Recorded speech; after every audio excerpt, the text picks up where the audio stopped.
ನಮಸ್ಕಾರ ಬಂಧುಗಳೇ, ನೀವು ನೋಡ್ತಾ ಇದ್ದೀರಾ ಅಂಗವಿಕಲರ ಅಂತರಾಳ ದಿವ್ಯಾಂಗಜನ್ ಯೂಟ್ಯೂಬ್ ಚಾನಲ್. ಇಲ್ಲಿವರೆಗೂ ಯಾರಾದರೂ ಸಬ್ಸ್ಕ್ರೈಬ್ ಆಗದೇನೆ ಹಾಗೆ ಹೊಸದಾಗಿ ನೋಡ್ತಾ ಇದ್ದರೆ ದಯವಿಟ್ಟು ಚಾನಲ್ ಸಬ್ಸ್ಕ್ರೈಬ್ ಆಗಿ, ಶೇರ್ ಮಾಡಿ, ಲೈಕ್ ಮಾಡಿ, ಅಭಿಪ್ರಾಯ ಕಮೆಂಟ್ ಬಾಕ್ಸಲ್ಲಿ ತಿಳಿಸಿ, ಬೆಲ್ ಐಕನ್ ಒತ್ತೋದನ್ನು ತಪ್ಪದೇ ಮರೆಯಬೇಡಿ. ಪಕ್ಕದಲ್ಲಿರುವ ಆಲ್ ಬಟನ್ ಪ್ರೆಸ್ ಮಾಡೋದ್ರ ಮೂಲಕ ಪ್ರತಿದಿನ ಹೊಸ ವರದಿಗಳನ್ನು ನೋಡ್ಬೋದು.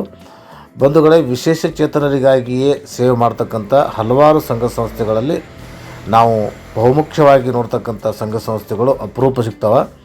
ಯಾಕಂದರೆ ಪ್ರಾಮಾಣಿಕವಾಗಿ ವಿಕಲಚೇತನರ ಬಗ್ಗೆ ಕಾಳಜಿ ಉಳ್ತಕ್ಕಂಥ ಸಂಘ ಸಂಸ್ಥೆಗಳಲ್ಲಿ ನವಚೇತನ ಚಾರಿಟೇಬಲ್ ಟ್ರಸ್ಟ್ ಅಂತಕ್ಕಂಥ ಒಂದು ರಾಮನಗರದ ಒಂದು ಸಂಸ್ಥೆ ಬಹಳ ಬಹಳಷ್ಟು ವಿಶೇಷಚೇತನ ಮಕ್ಕಳಿಗೆ ಪುಸ್ತಕ, ಕಾಪಿ, ನೋಟ್ಬುಕ್ ಕೊಡೋದಾಗಲಿ ಮತ್ತು ವಿಶೇಷಚೇತನರಿಗೆ ಹಲವಾರು ಪಾಠೋಪಕರಣಗಳಾಗಲಿ, ಸಹಾಯ ಸಹಕಾರ ಆಗಲಿ ಮತ್ತು ಸಾಧನ ಸಲಕರಣೆಗಳ ಕೊಡ್ತಕ್ಕಂಥ ಕೆಲಸ ಪ್ರಾಮಾಣಿಕವಾಗಿ ಮಾಡ್ತಾ ಇರೋದನ್ನು ನಾವು ಗಮನಿಸ್ತಾ ಇದ್ದೀವಿ.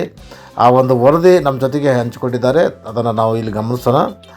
ನವಚೇತನ ಸಂಸ್ಥೆ ವತಿಯಿಂದ ಟೊಯೋಟೋ ಕಿರ್ಲೋಸ್ಕರ್ ಆಟೋ ಪಾರ್ಟ್ಸ್ ಅವರ ಸಹಕಾರದೊಂದಿಗೆ 70ನೇ ಕನ್ನಡ ರಾಜ್ಯೋತ್ಸವವನ್ನು ವಿಶೇಷ ಚೇತನರಿಗೆ 30 ಗಾಲಿ ಕುರ್ಚಿ ಮತ್ತು 20 ವಿಕಲಚೇತನರಿಗೆ ಯಂತ್ರಚಾಲಿತ ಹೊಲಿಗೆ ಯಂತ್ರಗಳನ್ನು ವಿತರಿಸಿ ವಿಜೃಂಭಣೆಯಿಂದ ಕನ್ನಡ ರಾಜ್ಯೋತ್ಸವ ಕಾರ್ಯಕ್ರಮ ಆಚರಿಸುವುದು ನಮ್ಮ ಜೊತೆಗೆ ಹಂಚಿಕೊಂಡಿದ್ದಾರೆ.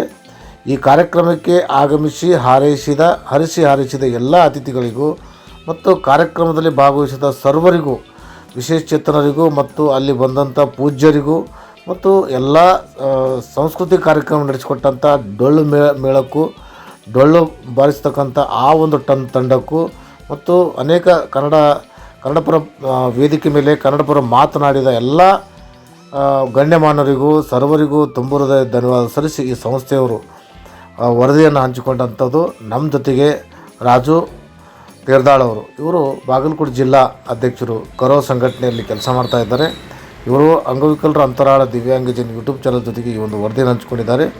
ಬಂಧುಗಳೇ, ವಿಶೇಷ ಚೇತನರಿಗೆ ಪ್ರಾಮಾಣಿಕವಾಗಿ ಸೇವೆ ಮಾಡ್ತಕ್ಕಂಥ ಯಾವುದೇ ಸಂಘ ಸಂಸ್ಥೆ ಇದ್ದರೂ ಸಹಿತ ನಮ್ಮ ಚಾನಲ್ ಸದಾ ಅವರ ಬೆಂಬಲಕ್ಕಿರ್ತದೆ ಮತ್ತು ಅವರನ್ನು ಪ್ರೋತ್ಸಾಹಿಸುವಂಥ ಮತ್ತು ಅವರ ಮಾಡ್ತಕ್ಕಂಥ ಕೆಲಸಗಳನ್ನು ಇನ್ನೊಬ್ಬರಿಗೆ ತೋರಿಸಿ ಇದೇ ರೀತಿ ಮಾದರಿಯಾಗಿ ಸಂಘ ಸಂಸ್ಥೆಗಳು ಬೆಳೀಲಿ ಅನ್ನೋದೇ ನಮ್ಮ ಚಾನಲ್ ತುಂಬ ಹೃದಯದ ಹಾರೈಕೆ ಇರ್ತದೆ. ಅದಕ್ಕಾಗಿ ಈ ಸಂಸ್ಥೆಯವರಿಗೆ ಮತ್ತು ಈ ಸಂಸ್ಥೆಯ ಪದಾಧಿಕಾರಿಗಳಿಗೆ ಮತ್ತು ಟೊಯೋಟಾ ಕಿರ್ಲೋಸ್ಕರ್ ಆಟೋ ಪಾರ್ಟ್ಸ್ ರವರ ಒಂದು ಸಂಸ್ಥೆಗೂ ಸಹಿತ ಅಂಗವಿಕಲರ ಅಂತರಾಳ ದಿವ್ಯಾಂಗಜನ್ ಯೂಟ್ಯೂಬ್ ಚಾನಲ್ ಬಳಗದಿಂದಲೂ ಸಹಿತ ತುಂಬ ಹೃದಯದ ಧನ್ಯವಾದಗಳು ತಿಳಿಸುತ್ತಾ, ಜೊತೆಗೆ ಈ ಒಂದು ಕಾರ್ಯಕ್ರಮದಲ್ಲಿ ಭಾಗಿಗಳಾಗಿ ಕಾರ್ಯಕ್ರಮಕ್ಕೆ ಯಶಸ್ವಿ ತಂದುಕೊಂಡಂಥ ಎಲ್ಲ ವಿಶೇಷಚೇತನ ಮುಖಂಡರಿಗೂ ಮತ್ತು ಸಂಘಟಕರಿಗೂ ಮತ್ತು ಈ ಒಂದು ಕಾರ್ಯಕ್ರಮದಲ್ಲಿ ಸನ್ಮಾನಿತರಾದಂಥ ಎಲ್ಲ ವಿಶೇಷಚೇತನ ಶ್ರಮಜೀವಿಗಳಿಗೂ ಮತ್ತು ಸಾಮಾಜಿಕ ಕಾರ್ಯ ಮಾಡ್ತಕ್ಕಂಥ ಎಲ್ಲ ವಿಶೇಷಚೇತನ ಬಂಧುಗಳಿಗೂ ಸಹಿತ ನಮ್ಮ ಚಾನಲ್ ಬಳಗದಿಂದ ಅಭಿನಂದನೆ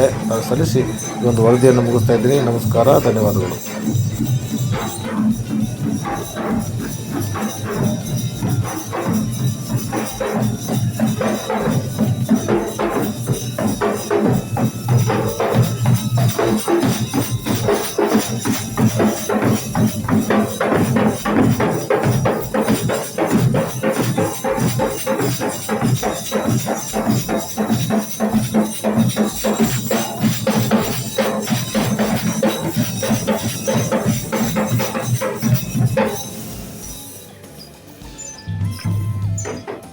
ಸಮಾರಂಭ ಈ ಕಾರ್ಯಕ್ರಮವನ್ನು ಹಮ್ಮಿಕೊಂಡು ಬಹಳ ವಿಶೇಷವಾಗಿ ಬಹಳ ದೂರದಿಂದ ಶ್ರೀ ಅನಂತ ನಾಯಕ್ ಚಿತ್ರಾಣಿ ಮನೆಯವರು ಅವರನ್ನು ಕೂಡ ಈ ಕಾರ್ಯಕ್ರಮಕ್ಕೆ ಕರೆಸಿದ್ದು ನಮ್ಮ ರಾಮನಗರ ಜಿಲ್ಲೆಯ ವಿಕಲಚೇತನ ಹಾಗೂ ಹಿರಿಯ ನಾಗರಿಕರ ಸಬಲೀಕರಣ ಇಲಾಖೆಯ ಶ್ರೀಮತಿ ಜ್ಯೋತಿ ಇದ್ದಾನೆ. ನಾನು ಚಿಕ್ಕಬಳ್ಳಾಪುರಕ್ಕೆ ರಿಟರ್ನ್ ಹೋದಾಗ ನನಗೆ ಅಷ್ಟು ಕಾಂಟ್ಯಾಕ್ಟ್ ಇರಲಿಲ್ಲ.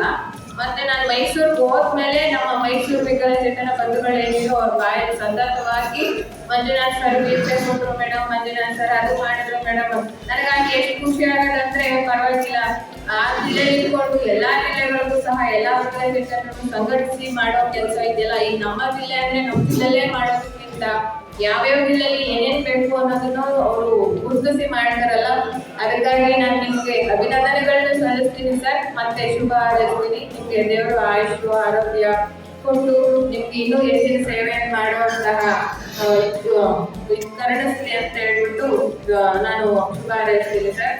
ಮತ್ತಿನ್ನು ದಿಲೀಪ್ ಅವರು ಅಷ್ಟೇ, ದಿಲೀಪ್ ಅವರು ಏನ್ ಬೇಕು ಆ ವಿಕಲಚೇತನರಿಗೆ ಅನ್ನೋದನ್ನ ಗುರುತಿಸ್ಕೊಂಡು ಮತ್ತೆ ಅವರು ಯಾವಾಗ್ಲೂ ನಿಂತಿರೋರು, ಮೇಡಮ್ ಇದಾಗ್ಬೇಕು, ಮೇಡಮ್ ಅದಾಗ್ಬೇಕು. ಮೈಸೂರಲ್ಲಿ ಅವ್ರ ಸೇವೆಯೂ ಸಹ ಅವ್ರ ಹುಷಾರಿರ್ಲಿ, ಇಲ್ಲೇ ಇರ್ಲಿ, ಅದನ್ನೇನು ಲೆಕ್ಸೋದಿಲ್ಲ. ಅವರು ಯಾವಾಗ್ಲೂ ಯಾವ ಕಚೇರಿಗೆ ಏನಾಗ್ಬೇಕು, ಮೇಡಮ್ ಹಿಂಗಿದೆ, ಆದೇಶ ಹಿಂಗಿದೆ. ಅವ್ರಿಗೆ ನಾನು ತುಂಬಾ ಸಲ ಕೂರಿಸಿ ಮಾತಾಡಿ ಕೆಲವು ಚರ್ಚೆಗಳು ಮಾಡಿ ಏನ್ ಮಾಡ್ಬೇಕು, ಎಲ್ಲಿ ಹೋರಾಟ ಮಾಡ್ಬೇಕು ಅಂತಲೂ ಸಲಹೆ ಸಹ ಕೊಟ್ಟಿದ್ದೆ. ಈ ದಿನ ನನಗೆ ಮೈಸೂರು ಮತ್ತೆ ರಾಮನಗರ 2 ಜಿಲ್ಲೆ ಸೇರಿರೋದು ಇದು ಖುಷಿ ವಿಷಯ. ಮತ್ತೆ ಅವರು ನನಗೆ ಒಂದ್ ಲಾಸ್ಟ್ ಇಯರ್ ಬಂದಾಗ ಪ್ರಸ್ತಾವನೆ ತಗೊಂಡು ಬಂದಿದ್ರು. ಮತ್ತೆ ಇತ್ತೀಚೆಗೆ ಅವ್ರ ಸಾಧನೆಗಳು ನನಗೆ ಗೊತ್ತಾಗಿದ್ದು ಇತ್ತೀಚೆಗೆ ಅವ್ರನ್ನ ಭೇಟಿ ಮಾಡಿ ಏನು ಇಷ್ಟೆಲ್ಲ ಮಾಡಿದೀನಿ ಅಂತ ಅಂದಾಗ ನನಗೆ ಖುಷಿ ಆಯ್ತು. ಸರ್ಕಾರಕ್ಕೆ ನಾವು ಪ್ರಸ್ತಾವನೆಗೂ ಸಹ ಕಳಿಸಿದ್ವಿ, ಅವ್ರದ್ದು ಪ್ರಶಸ್ತಿ ಪ್ರದಾನ ಮಾಡೋದಕ್ಕೆ ಅಂತ ಹೇಳ್ಬಿಟ್ಟು ರಾಜ್ಯ ಸರ್ಕಾರಕ್ಕೆ ಕಳಿಸಿದೀವಿ.